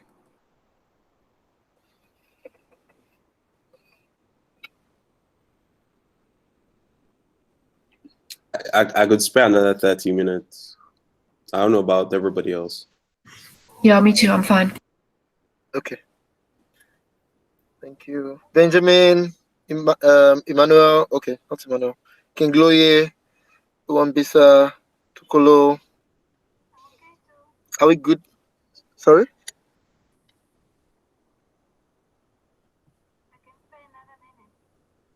Okay, great. Thank you very much. So it seems everyone can stay for another 30 minutes. Let's just quickly run through this. So also I think the next thing to define would be the clients, what's changing from the client's point of view, right? Internally, is there a change in the organization, in the structure of the C level, of the B level, of the agency, of the hardware teams, of the policy teams? Is there a change or a movement of offices? What changed? Is there a change also maybe in the delivery of the product in itself? Next slide. The other thing also we can also go on to even look at would be from a media company point of view. So the media company is either Google or Facebook or the TV company or the TV aggregator that they are working with to advertise on. Has there been change? So in this case, it's Google search. Has there been changes in queries for the client segment, or is there a change in customer behavior? So an example, during the COVID-19 pandemic, I mean, we're still in it right now, but during the lockdown, right? In Africa, I mean, most of the regions, a lot of us could not. I mean, countries were shut down, and so in the case of all of that, there were increase in interest around staycations instead of vacations, right? So that's a change in maybe queries in the way people are searching for things, right? Normally, people normally looking for vacations, but because of the lockdown, people can no longer go anywhere. Now we are seeing increase in people searching for staycations, in things to do at home, in in hobbies, in things like that. Those were very big buckets of queries you would see if you look at Google Trends as an example, right, during the lockdown. So these are also some other things to look at, and this is me just talking from a Google point of view. Now, if you look at other media, right, with the lockdown and a few, movement restrictions, there's been change in consumer behavior. People are beginning to shop more online, right? As an example, right? So that could be a thing, right, to look at and say, oh, okay, from a media point of view, are we seeing much more people, listening or watching TV, reading newspapers? What's changing in customer behavior from a media point of view? What sort of metrics do these people measure? So it will be important to capture all of the metrics in that area. And then the last segment will be from a user point of view, to look at from a user point of view, has there been change in taste? That's on the next slide, please. From a user point of view, has there been change in customer taste? Are people shifting more from desktop to mobile? Usually, a lot of us access the internet from our laptops during the week, right? When we're at the office, but also heavily on mobile, right? Because but during the lockdown, when most of us some of us were not working, or when some of us we had to work from home? Was there an increase in traffic from mobile? What was changing? Also from a maybe TV offline angle. Are more people still watching TV? What sort of shows are people watching? What is changing in the taste of users? So those are different buckets to break this hypothesis into before coming up with the actual hypothesis. So moving on to the next slide, please. Now we have all of this. Now the next thing is to then look at all of them and ask ourselves if they follow the MES framework, right? Are they mutually exclusive, and are they all encompassing, right? Of all of the behavior we are seeing from a client point of view, right? And one of the things that was noted here is that the media company metrics can be affected by almost all the other metrics. So that is one. So the media company in this case is not mutually exclusive to all the other metrics. So it's either we own in on that. So we can go on to the next slide, please. Next slide. So I'm already on the next slide. So one of the things we can see is that global economy can affect almost any of the hypotheses, because, like Sibile also mentioned earlier, this company is in different markets, right? And the economy, the macro and microeconomy of each of these markets will also have an impact on the business. So that affects all of these current hypotheses we have right now. The media company metrics, in this case, which is queries, impression, ad depth, clicks, coverage, all of those change in policies also would affect almost all the other metrics. Because there's a change in query base, it may also mean that there's a change, a change in customer in the client's agency had been the reason for the decline in the amount of impression that the customer is currently seeing, right? Also, it could be that maybe the shift in the user behavior from maybe mobile to desktop also affected the sort of coverage that the client is having specific to a device. So if, for example, they have a mobile optimized site and their desktop site is not well optimized, it might mean that, they have a well optimized for desktop, but users are not coming through mobile, and then they are not reaching those users that are coming from desktop and from mobile right now, and that is making them lose, their share of voice because of that. So those two stand out and also affect the other metrics. So this is not MES. Now let's look again. Now, looking at all of these metrics, let's go further down and see what else. If it is good enough, if we are able to move things around and it agrees with the 20%, the 80-20 rule, Pareto's rule, right? Like you would read on the left-hand side, it says the purpose is not to go down a rabbit hole. We will always need to include media company metrics into analysis, and it would make rational sense splitting this out into its own bucket. So it makes sense to pick one of these metrics that we know that is all encompassing, that is collectively exhaustive of all the other metrics, right? And use that as a major hypothesis to run with, to perform all our analysis on, because they all have an effect on some of the other hypotheses. So it's important to then look at all of them and see which one has the most effect based on 80-20, on the 80-20 rule. Which one would have a bulk of effect, but it's just one of it, right? Based on that rule. And moving on. So moving on to slide 69. Sorry, I'm already on slide 69. Yeah, sorry.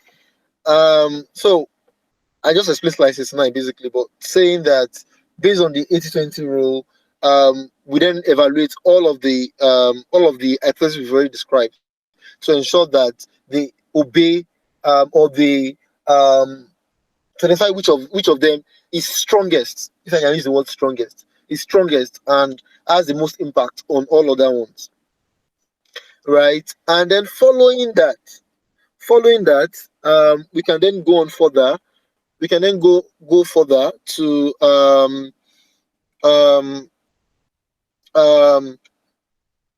to define, to answer the first key question and maybe create an hypothesis for the first key question, to say, okay, why has Africa customer acquisition and subscription revenue decreased by 10%, right? And which of these hypotheses would normally help? Which of these metrics would help answer that question? Definitely, media company will be super important to understand that. Definitely, understanding the global economy effect will be important to understand that, right? So it's more of picking which of this, right, would help to even like understand um, um, which hypothesis stands out and is super helpful without like having to rely. We can confirm at the end of our analysis by comparing with or doing a comparative analysis with maybe the client, the change in clients in the company structure as an example, right? With whatever we see from a media company point of view. So it's more of saying we are going with maybe media company, going deeper on media company to understand, okay, what is the effect of media company? We are assuming, based on what we've seen, that media company and global economy are two big factors, right, that have a huge effect on user and client behavior. Okay, so we are picking those two as hypotheses to using those two to build the final hypothesis to say, okay, maybe a change in currency and inflation, and also lack of incentive, potential causal factor. Also, maybe a decline in queries or a decline in customer spend with the media company may have been the reason why the first challenge we noticed was seen, right, in this entire analysis. So I think that is one thing. So I know this was quite fast, but I want to maybe keep the questions for the end. So I'll just rush on to the next session, and then after this, I'll be happy to take questions on this particular area and on the next area. So just on to the next slide. Finding sources of data. This is pretty. This is just pretty the next step. So now we've gone through um, the first two segments. We've gone through we are still on the second segment of finding data. So we're just going to go slightly deeper, finding the source of data and understanding, how those hypotheses come into play here. One of the questions we want to ask ourselves as part of finding data is what resources are there to find data? Where can I access the data? What media company can provide me this data, right?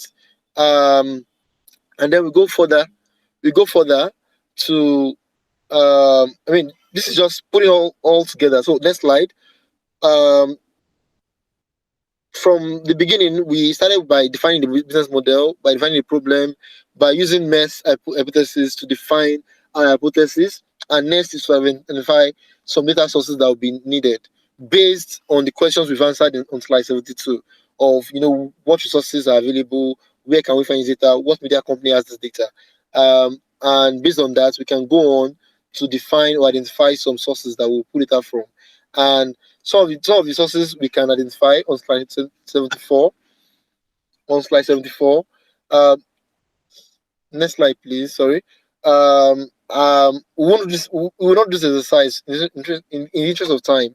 So we can normally, think through this, right? How we can find data for global economy for clients and for specific media company we're talking about in this case. But we will not do that in interest of time. So move on. On the next slide, after identifying what primary data we need, which is what we've done in the previous slides, we've identified hypotheses. We use the hypothesis to find out what company and where we can get data from, so the primary data. We identify what secondary data is also important. So what is the big idea we're trying to tell? What's the story we're trying to tell? Why should the CEO clear? That's why it's important to understand the audience. To say, okay, why should this audience care? They are the C-level. What matters to them, right? And as a source, we can follow, another framework, which is looking at the objective, ensuring that the idea is robust in terms of, describing, okay, what the big idea is, trying to identify, like following the framework of saying, of understanding the objective. So I'm trying to go too fast, so I'm very happy to come back again on a different time and maybe do a deep dive on any of this, but I'm just going to go through this very fast. So, identifying the source, defining the objective, ensuring that the objective, the source is robust, and break data for that down. An example is GSM data. If you're looking at telco data across SSA, you would see the breakdown, from subscriber level to connection level. And if you have paid access to GSME, you can even play further with different segments of data. So ensure that it's robust. It's also important for picking a data source. Ensure that data is transparent and other bodies can also attest to it. Ensure that data is verifiable. Ensuring that it is also interesting. Also, in a conversation, it's usually hard to push back. So that's why it's important to understand the audience you have in the room and understand why they should care. So in a conversation, why should they care? Because it is hard to push back and argue with them. So if you're speaking their language, it makes it easier for them to connect whatever narrative you're telling with what your data and your hypothesis is trying to prove or disprove. Also, to make it easy to elaborate on your hypothesis, or even start a conversation, or even to gain buy-in of the analysis that you're trying to do. And there are a lot of data sources. In fact, Sibeli on the call works for Euromonitor, and I'm just putting that out there.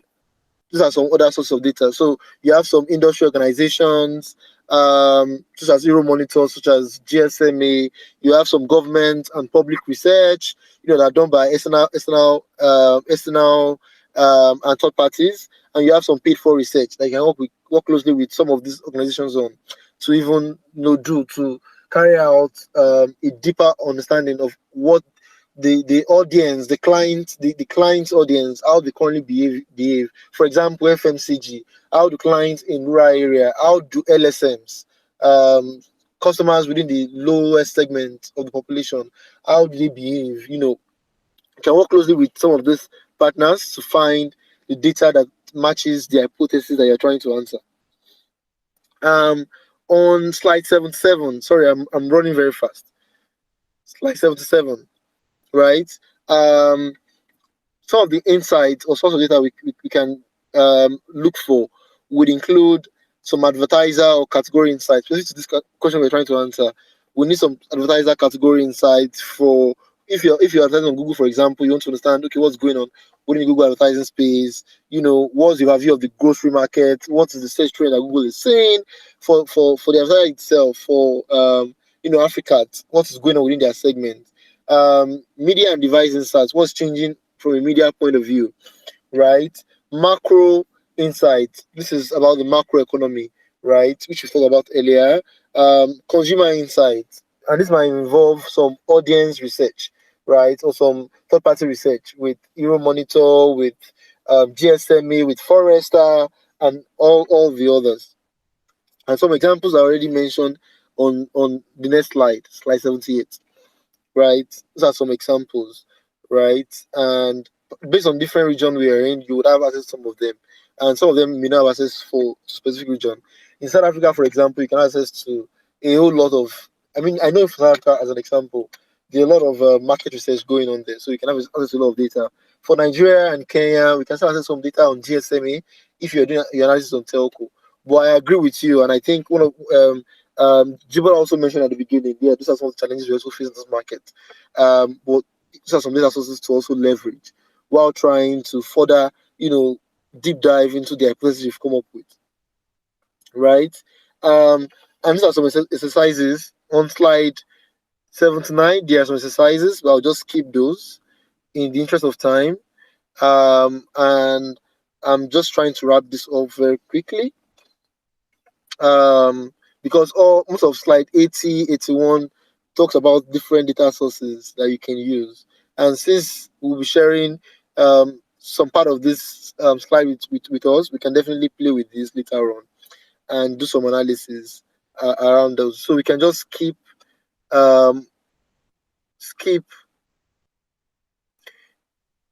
Yes, we likely get the slide and some of the exercises. Yes. Jibola, thanks for the question. Right. So I think the last thing to do after identifying the problem and defining the hypothesis is to and carry out the analysis. You should then test and validate the hypothesis that we have come up with. So that's on slide 85, right? So I just jumped to slide 85. Most of the previous slides describe some of the data sources you can definitely leverage. So testing and validating the hypothesis is super important, which I think is basically our job as analysts. Is you've come up with the hypothesis, but you're making sure, because for the critical thinking we're talking about today, it's more how do you define the problem, make sure the problem is actually a problem that exists, and then how do you define your hypothesis and make sure your hypothesis is actually strong enough to be tested, right? So your hypothesis is not biased, it's not based on the availability of data you have, and you don't end up running into the hole of analysis paralysis, right? That's why we are trying to. I mean, that's basically what we went through today. So after identifying the analysis, running your analysis, you're basically trying to test and validate what you've come up with as being true or not true, right? And I will just breeze through slide 86 quickly. We're almost done. So slide 86, next slide. For the macroeconomy, while looking through, you can maybe identify, okay, if the macroeconomic data you have from the global economy is actually important for the research you're trying to do, right? And maybe if the microeconomic one are not that, they don't follow mess, so they're not super strong. They're not collectively exhaustive for all the entire market or for the particular market that you're looking at that time. And going further down, next slide. You can also look at the client, the change in the client, the changes you're seeing from the client's point of view. If that is not substantial enough to cause the sort of changes that the client is seeing, you can go further down again to look at the media company metrics. They are trying to increase share of voice, so definitely it has a whole lot of impact on what they are doing with the media company. So maybe changes in queries, impressions, and maybe how much they're currently spending with the media company could be important metrics that is currently affecting their performance. So those are things that you can potentially check out, and would also have a huge effect. On the next slide, also, user taste definitely would be important. So identifying 1, 2, 3,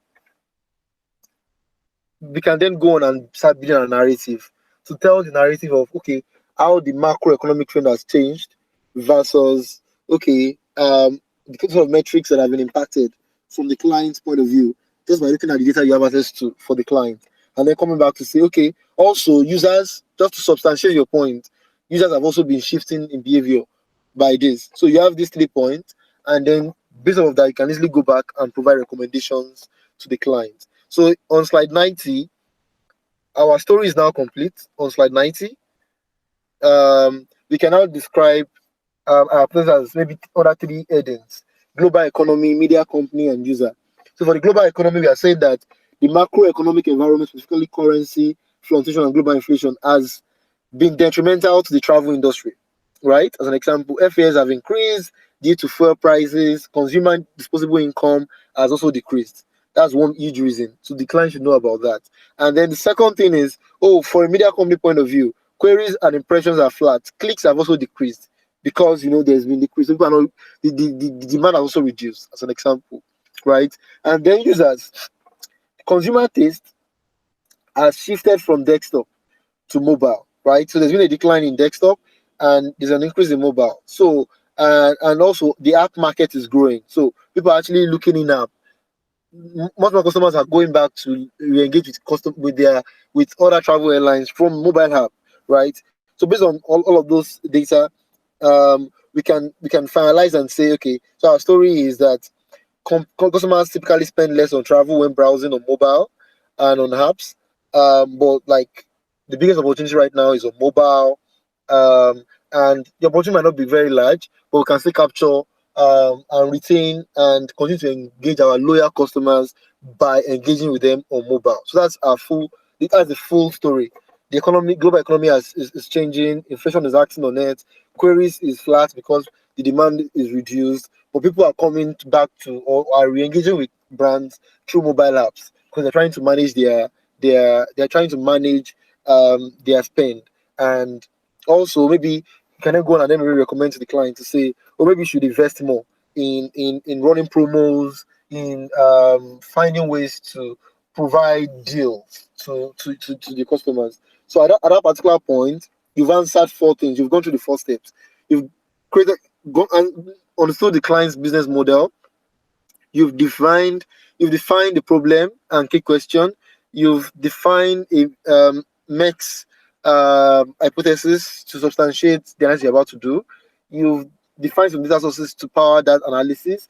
You've tested the hypothesis. You've validated the results to be sure that actually is that true or not true before meeting with the client, right? And you've basically, critically thought through that entire thing before then providing. So remember we said for the whole of this class, all we're trying to do is that thinking process. So if critically thought through the process before then going on to then say, okay, based on all of this, our recommendation is do A, B, C, and D. Improve your mobile site, improve your mobile app, or create a mobile app if you don't have one, and go after the market segment based on A, B, C, and D. Right? Since there is low spend, maybe you want to look for ways to provide some discounted offers or things like that. So that is that. So in summary, to sum up all we talked about today, right? I'll skip to slide 94. Yeah. We learned how to make smart questions following the SCKQR framework of defining the problem, right? Making sure it is specific, measurable, action oriented, it is relevant, and it is time bound. On slide 95, the next slide, we also understood MES in today's session to ensure that when we are coming up with our hypothesis, making sure it is mutually exclusive and collectively exhaustive of all the conceivable aspects of the problem, such that we're not leaving out any part. We're not leaving any part. We're not leaving out on any part, and it can never be collectively exhaustive. But what we're trying to do with MESC is following, with the CE part of it, is following the Pareto's law, looking for the few that actually have a stronger impact on all of the other hypotheses. So we can owning on that as like the major piece that we'll be running after, right? So that's basically one of the things we went through today. And finally, we talked about getting data, assessing, some industry, some government research, and paying for research to maybe finalize or even do our research to test the hypotheses we've come up with and to see if they're actually true or not true. So that's about it for today. Thank you very much for listening. You can jump to slide 98. I think Emmanuel. Slow. Okay, so slide 98. Just thank you very much for listening. Yeah, that's about it. So thank you very much. I'm very happy to answer any question. I put in my Twitter handle somewhere there, just if there is any question and any follow-up engagement. But please feel free to reach out, and I'm very happy to take questions. Over to you, Emmanuel. Any questions from anyone for Solomon?